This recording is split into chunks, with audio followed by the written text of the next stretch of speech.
தாய்மார்களே, பெரியோர்களே,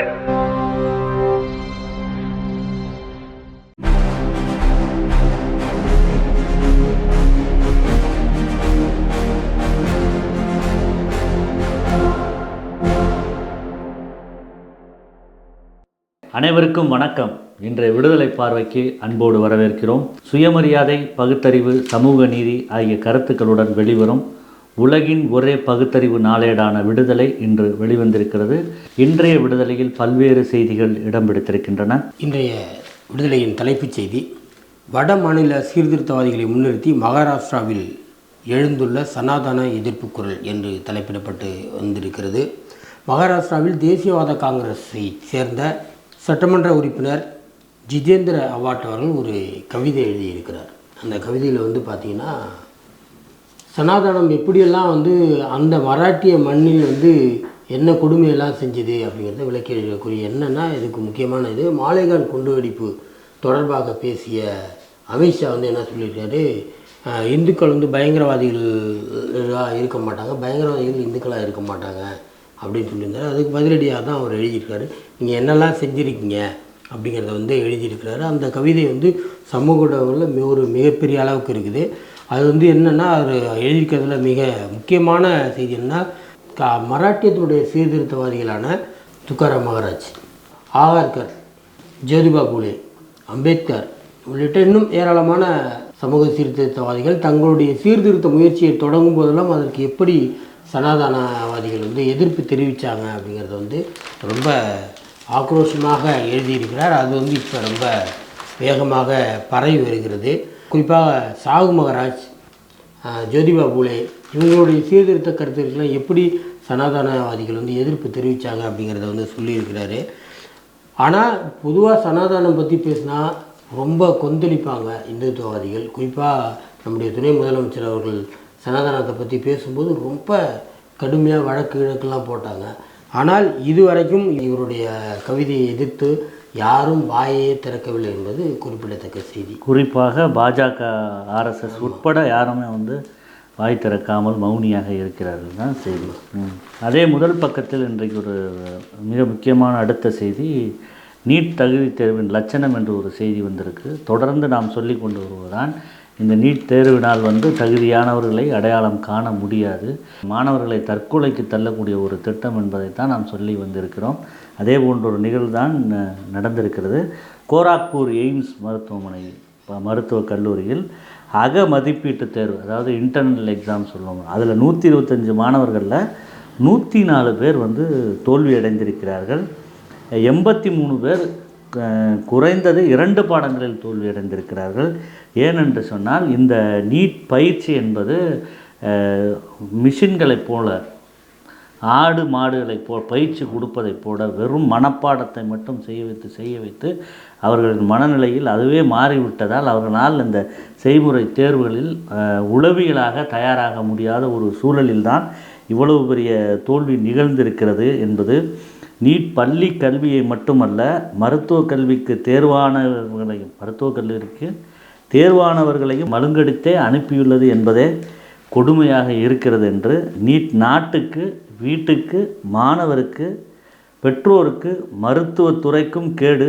இதனால் பாதிக்கப்படுவோர் நீட்டுக்கு எதிராக போராட முன்வருவது அவசியம் என்பதைத்தான் இந்த செய்தியை சுட்டிக்காட்டியிருக்கிறது. இரண்டாம் பக்கம் முக்கியமான ஒரு 2 செய்திகளை முரசொலி 8லிருந்து எடுத்து போட்டார்கள். ஒன்று தேர்தல் ஆணையம் பதில் சொல்ல வேண்டும் என்று தலையங்கம் எழுதியிருக்கிறார்கள். அதாவது தேர்தல் ஆணையம் எந்த ஏராளமான சந்தேகத்தை ஏற்படுத்துகிறது தன்னுடைய நடுநிலைத்தன்மையில் அப்படிங்கிறத ரொம்ப விளக்கமாக எழுதியிருக்காங்க. போலி வாக்காளர்களை சேர்த்து போலி வாக்காளர்கள் ஒரு புறம் சேர்க்கிறார்கள், இன்னொன்று உண்மையான வாக்காளர்களுடைய வாக்குரிமையை பறிக்கிறார்கள் அப்படிங்கிறத ரொம்ப விளக்கமாக எழுதி, இந்திய தேர்தல் முறை ஏற்கனவே இறந்தே விட்டது, மிக குறைந்த பெரும்பான்மையுடன் இந்தியாவோட பிரதமராக இருக்கிறார், அவர் திட்டமிட்டு இது மாதிரி செய்து இப்படியான சூழ்ச்சிகளை செய்து தவறுகளை செய்து தான் கொண்டு வந்திருக்காங்க அப்படின்னு சொல்லிடுறாங்க.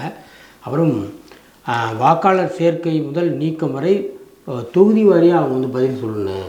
ஏன்னா ஒவ்வொரு தொகுதியிலையும் நீங்கள் இவ்வளோ சேர்த்துருக்கீங்க, அது எப்படி திடீர்னு வந்தாங்க, எங்கேருந்து வந்தாங்க அவங்க திடீர்னு ஒருத்தர் எப்படி வந்துச்சு அப்படிலாம் சொல்லணும்னு சொல்லி எழுதியிருக்கிறாங்க. அப்புறம் கீழே வந்து திகாவும் திமுகவும் இணைந்து போராடணும்னு அவங்க எழுதியிருக்கிற அந்த இந்திய எதிர்ப்பு போராட்ட அந்த தொடரில் 1977 நடத்திய அந்த இந்திய எதிர்ப்பு மாநாடு ஒட்டி ஒரு செய்தி வந்திருக்குது. அடுத்ததாக எம்ஆர் ராதா அவர்கள் ஒரு படத்தில் கேட்கிறார், சாமி யார் அப்படின்னு கேட்பார். நாம் கூட ஒரு சாமியார்களை தோலுரிக்கும் விதத்தில் சாமியார்கள் ஜாக்கிரதை என்று சொல்லியிருக்கிறோம். அதை போன்று தான் இன்றைக்கு தலையங்கத்தில் வந்திருக்க ஒரு முக்கியமான செய்தி. இது ஒரு முக்கியமான செய்தியை நாம் படிப்பதற்கே மிக கேவலமாக இருக்கிறது. ஆனாலும் இந்த சாமியார்களிடம் மாட்டிக்கொண்டு மக்கள் தங்களை இழந்துவிடக்கூடாது என்பதற்காக இந்த தலையங்கம் வந்திருக்கிறது. காவி உடை தரிக்கும் கபடதாரிகளுக்கு எச்சரிக்கை என்று வந்திருக்கிறது. காசியாபாத்தில் உள்ள முராத் நகரில் உள்ள சிவ் கங்காதேவி மடம். இந்த மடத்தில் என்ன நடந்திருக்குன்னா, அங்கே பெண்கள் உடை மாற்றும் அறையில் ஒரு ரகசிய கேமரா பல இடங்களில், அந்த காட்சி பதிவு மிக நவீன விஞ்ஞான யுகத்தில் உள்ள கேமரா, யாரும் கண்டுபிடிக்க முடியாத அளவுக்கு உள்ள அந்த சிசிடிவின்னு சொல்கிற கேமராவை பெண்கள் உடை மாற்றும் அறையிலும் குளிக்கிற அறையிலும் வச்சுருக்கிறாங்க. இந்த வீடியோ எடுத்து எங்கே போகுதுன்னு அப்படின்னா, இது ஆபாசமாக வெளிநாட்டு ஆபாச வீடியோ இணையதளங்களில் வந்து அது போயிருக்கிறது தான் ரொம்ப பெரிய பரபரப்பை ஏற்படுத்தி இருக்கிறது.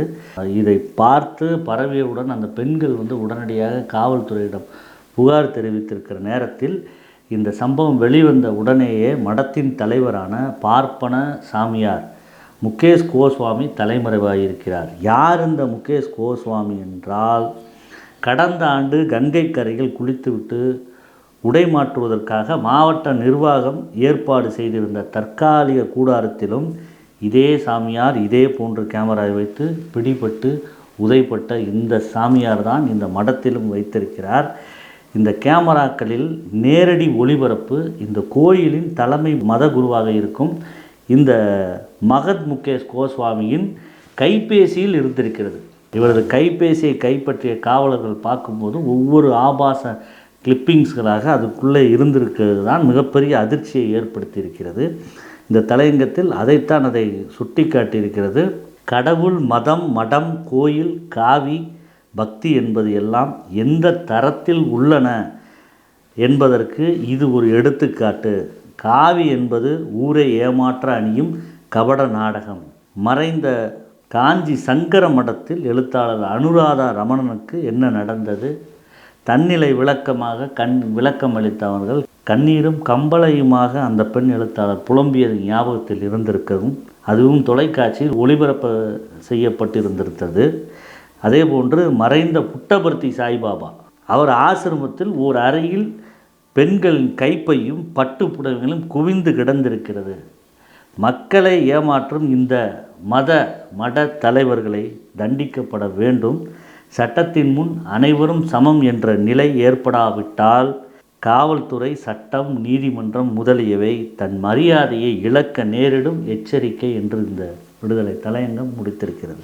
அடுத்து சில செய்திகளை விரைவாக பார்த்துட்டு ஒருவரி செய்திகளாக பார்த்து செல்லலாம். 10 பொதுத்துறை வங்கிகளில் 30,000க்கும் அதிகமான இடங்கள் நிரப்பப்படாமல் காலியாக உள்ளன என்ற நாடாளுமன்றத்தில் அமைச்சர் பதிலளித்துள்ளார். ஒரு கேள்விக்கு பதிலளித்திருக்கிறார். ராகுல் காந்தி ஆகஸ்ட் 17ஆம் தேதி முதல் பீகாரில் உள்ள 30 மாவட்டங்களில் தன் பிரச்சார பயணத்தை தொடங்குகிறார். வாக்காளர் உரிமைகளுக்கான மததா அதிகார பயணம் என்று அதற்கு பெயர் சூட்டியிருக்கிறார்கள். சசாரத்தில் தொடங்கி தேர்தல் நடைபெற உள்ள மாநிலத்தில் 3 கட்டங்களாக 30 மாவட்டங்களையும் இது உள்ளடக்கி இருக்கிறது. வங்காளி என்ற மொழியே இல்லை என்று பாஜகவுடைய ஐடி செல் தலைவர் அமித் மாளவியா பேசியதற்கு திரிணாமுல் காங்கிரஸ் கடும் கண்டனம் தெரிவித்திருக்கிறது. எங்களுடைய மொழி சார்ந்த பிரச்சனைகளை தொட்டால் உங்கள் அரசியலை அது எரித்துவிடும் என்று திரிணாமுல் காங்கிரஸ் எச்சரித்துள்ளது. தூத்துக்குடியில் மின்சார கார் தொழிற்சாலை திறக்கப்பட்டுள்ளது. வாகன உற்பத்தியில் இந்தியாவின் தலைநகரமாக தமிழ்நாடு திகழ்கிறது என்று தமிழ்நாடு முதலமைச்சர் மு.க. ஸ்டாலின் அவர்கள் பெருமிதம் தெரிவித்துள்ளார். வடகிழக்கு பருவமழையை எதிர்கொள்ளும் விதத்தில் சென்னை மாநகராட்சி முக்கிய முன்னெச்சரிக்கை நடவடிக்கைகளை எடுத்துள்ளது. 87 இடங்கள் தண்ணீர் தேங்கும் இடங்களாக கண்டறியப்பட்டு அந்த இடங்களில் விரைவாக தண்ணீரை வெளியேற்றுவதற்கான முன்னெச்சரிக்கை நடவடிக்கைகளை எடுத்துள்ளது என்று சென்னை மாநகராட்சி தெரிவித்துள்ளது. இனி பாஸ்வேர்டு இல்லாமலே யூபிஐ மூலம் பணம் செலுத்தலாம். அதற்கான பயோமெட்ரிக் முறை வந்திருக்கிறது.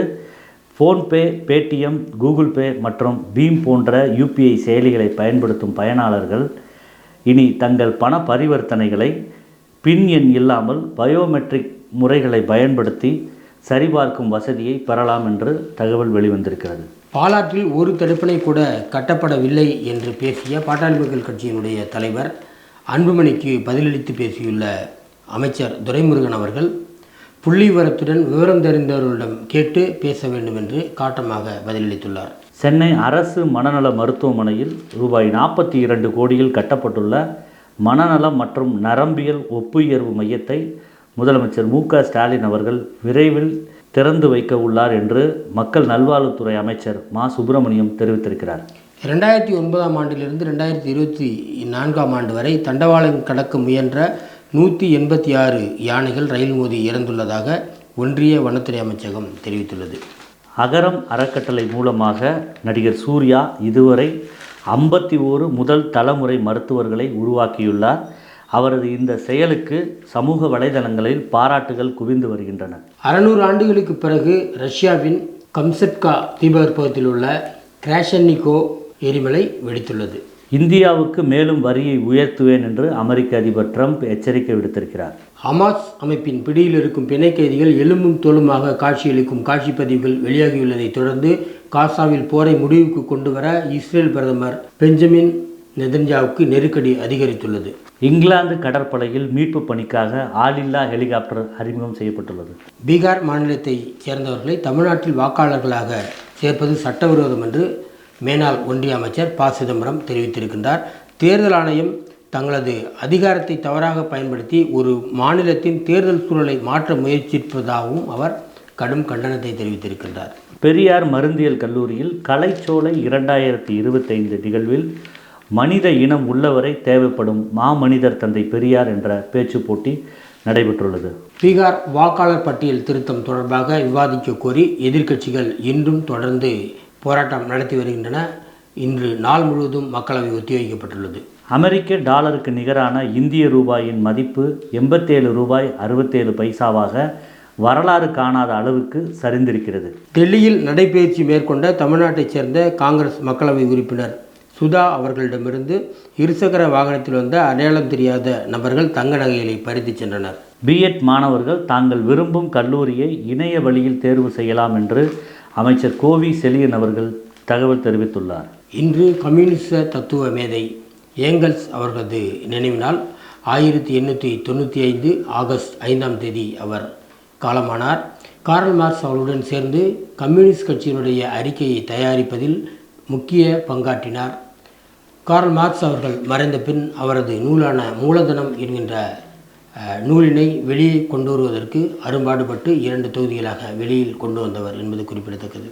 இந்நாளில் பசுவதை தடைக்கு எதிர்ப்பு காரணமாக தமிழ்நாடெங்கும் திராவிடர் கழகம் சார்பாக மாவட்ட தலைநகரங்களில் கண்டன பேரணியும் பொதுக்கூட்டத்தையும் நடத்திய நாள் சென்னையில் நடைபெற்ற கண்டன பொதுக்கூட்டத்தில் சென்னையில் திராவிடர் கழக பொதுச் செயலாளர் தலைமையில் நடந்தது. இதில் பல்வேறு கட்சி தலைவர்களும் மாட்டிறைச்சி தொழிலாளர்களும் பங்கு பெற்றனர்.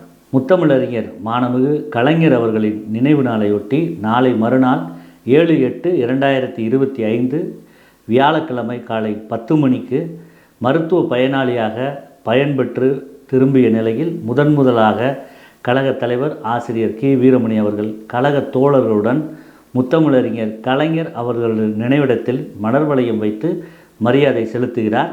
தோழர்கள் சரியான நேரத்தில் வந்து கலந்து கொள்ளுமாறு கேட்டுக்கொள்ளப்படுகிறது என்று தலைமை நிலையம் சார்பாக அறிவுறுத்தப்பட்டிருக்கிறது. இன்னும் ஏராளமான செய்திகள், சிந்தனை தூண்டும் கட்டுரைகள் இன்றைய விடுதலையில் பதிவாகி இருக்கின்றன. தோழர்கள் அவற்றை ஊண்டி படிக்க வேண்டும் என்று கேட்டுக்கொள்கிறோம். இதுபோன்ற செய்தி உரையாடல், தலைவர்களின் உரைகள், நேர்காணல்கள், ஆவணப்படங்கள், குறும்படங்கள், திரைப்படங்கள் உள்ளிட்ட ஏராளமான காணொலிகள் தொடர்ச்சியாக பெரியார் விஷன் ஓடிடியில் ஒளிபரப்பாகின்றன. அவற்றை காண பெரியார் விஷன் ஓடிடி செயலியை பதிவிறக்கம் செய்து சந்தா செலுத்துமாறு கேட்டுக்கொள்கிறோம். நன்றி, வணக்கம்.